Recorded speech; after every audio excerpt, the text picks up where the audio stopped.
imposiciones del FMI, la Troika y el Estado español, asumidas también por el gobierno asturiano, que jueguen los pueblos, por la superación de la lógica capitalista en Asturias y en el mundo.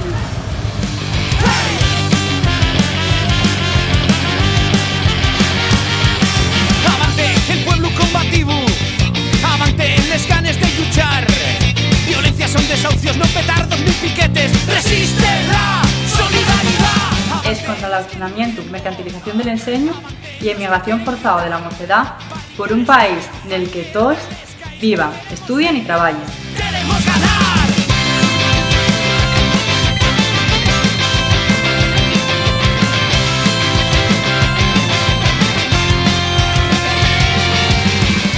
Contra el desmantelamiento del mundo agroganadero y marineiro del país, por un futuro sostenible y digno para la mocedad rural de Asturias.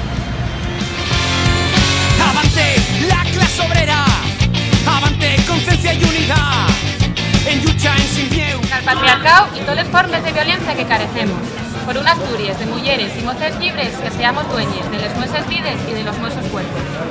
Pa' su firme coherencia y optimismo, en lucha siempre hasta el final. Avante el pueblo. Es contra esta Xunta General de Vasallos que viene Asturias y niega los nuestros derechos lingüísticos, culturales y colectivos, por la República Asturiana, por los nuestros derechos históricos, por una democracia de verdad y por la oficialidad. Avante el pueblo. Avante, avante.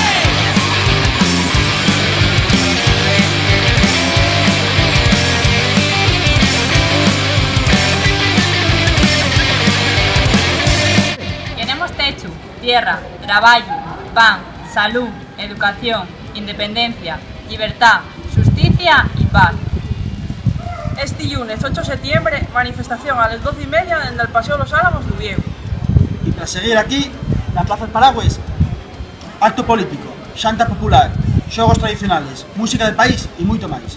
Para transformar Asturias luchando por la soberanía.